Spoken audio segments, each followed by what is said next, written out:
Bonjour, je suis le lieutenant Stosky, bienvenue dans cette vidéo sur la compréhension du système feu, une vidéo qui aujourd'hui va porter sur le passage de porte. Alors régulièrement en formation, on a un certain nombre de personnes qui me demandent la solution miracle de manière à pouvoir passer une porte en toute sécurité le plus efficacement possible.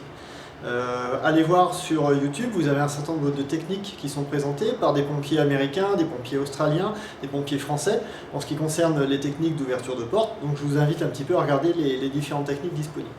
Aujourd'hui, à travers cette vidéo, l'objectif c'est pas de vous donner la solution miracle, la recette, mais c'est simplement de vous proposer un petit peu une réflexion autour de toute cette technique d'ouverture de porte. Donc c'est une vidéo qui s'adresse à la fois aux formateurs, mais également aux sapeurs-pompiers, qu'ils soient équipiers ou chefs d'agrès. Voilà, bon visionnage.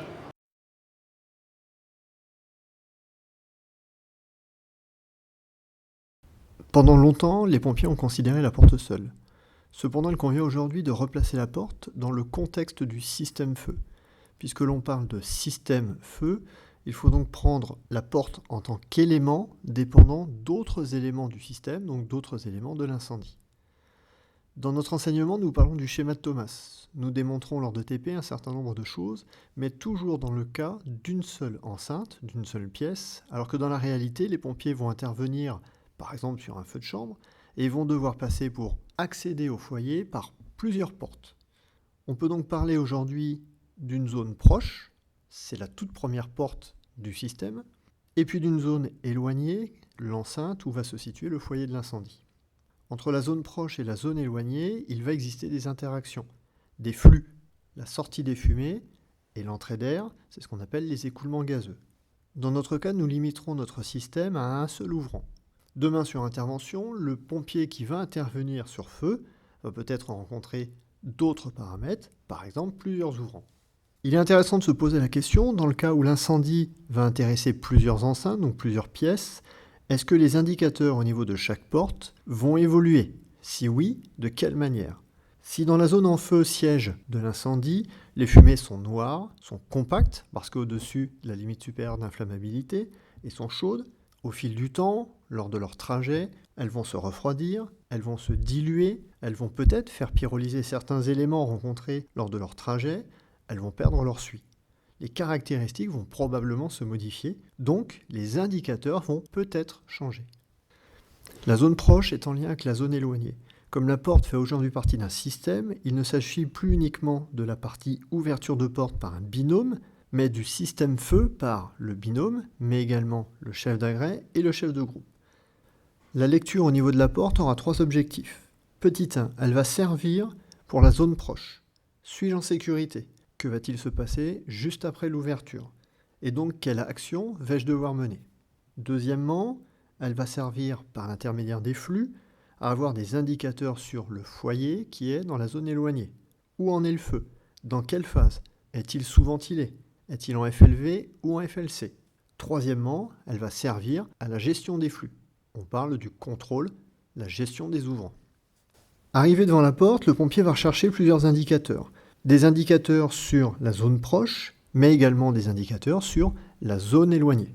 Le binôme devra donc savoir quel élément il recherche, sur quelle zone ces indicateurs portent et quelle action il va devoir mener. Sur la zone proche, on peut distinguer deux secteurs, immédiatement avant la porte et immédiatement après la porte.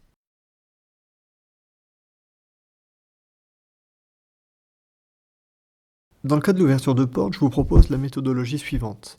Voir le cadre général, puis décliner les différentes situations. Alors potentiellement, les cas de figure peuvent être très nombreux. On peut avoir une porte qui se tire, une porte qui se pousse, une porte coulissante.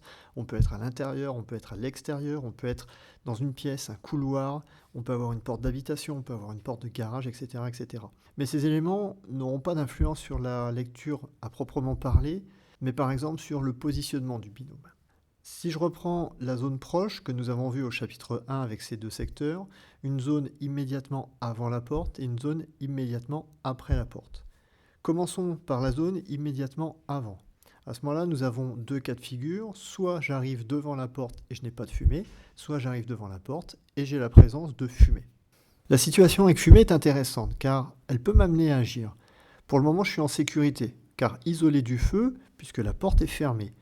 Mais si cette fumée dans laquelle je suis est inflammable, alors je vais devoir agir avant de libérer le danger potentiel qui est derrière la porte. C'est le cas de la technique qui consiste à projeter de l'eau juste au-dessus de la porte au niveau du linteau avant son ouverture. Ce qui est intéressant de se poser comme question, c'est si jamais je suis dehors ou si jamais je suis à l'intérieur au niveau d'un couloir avec un plafond bas, est-ce que je vais faire cette technique? Ensuite, la zone immédiatement derrière la porte. À ce moment-là, 3 situations se présentent. Soit il n'y a rien derrière la porte, soit il y a de la fumée, soit il y a des flammes derrière la porte. Premier cas de figure, il n'y a rien derrière la porte. À ce moment-là, je suis dans le cas d'une progression classique et je progresse jusqu'à la porte suivante. Deuxième cas de figure, il y a de la fumée derrière la porte. À ce moment-là, il va falloir que je prenne des indicateurs à la fois sur la zone proche, la zone tout autour de moi, mais également sur la zone éloignée. Troisième cas de figure, des flammes sont directement visibles juste derrière la porte. À ce moment-là, je dois faire une action d'extinction. Simplement, il faut que je garde à l'esprit que derrière les flammes, il y a encore une zone éloignée, zone dans laquelle je peux trouver d'autres dangers.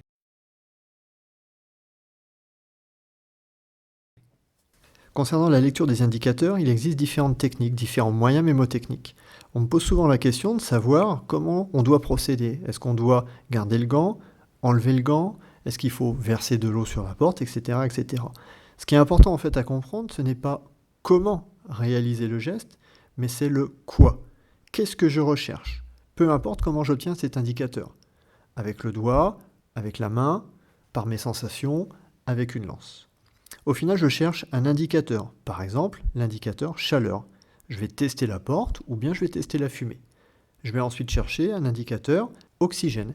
Est-ce que j'ai présence ou non d'air de manière importante? Puisque les fumées sont potentiellement inflammables, si j'ai de la chaleur, de l'oxygène, et puisque les fumées sont combustibles, alors j'ai un danger d'inflammation. Je suis dans des indicateurs, cette fois, qui sont liés à la zone proche. Parallèlement à cela, je peux rechercher des indicateurs qui vont me renseigner sur la zone éloignée. Quelle est la vitesse de sortie des fumées? Quelle est la vitesse de rentrée de l'air? Avec quelle vitesse le plan neutre va évoluer? Quelles sont les caractéristiques de la fumée? Y a-t-il beaucoup de suie? La fumée est-elle noire? La fumée est-elle chaude? Quelle est sa densité? Voilà, j'espère que vous avez apprécié cette vidéo sur le passage de porte. J'espère que vous avez pris également un certain nombre d'éléments, sachant que l'objectif, c'était pas du tout de vous donner la solution miracle pour passer une porte en toute sécurité.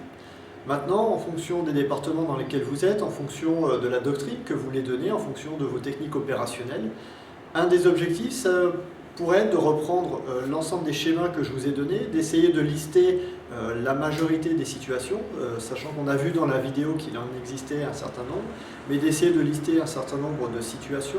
Dans une deuxième colonne, c'est de noter quels sont les indicateurs que vous allez rechercher pour chaque situation. Et puis dans une troisième et dernière colonne, c'est de noter les différentes actions que vos personnels vont devoir faire en fonction des indicateurs et donc de la situation.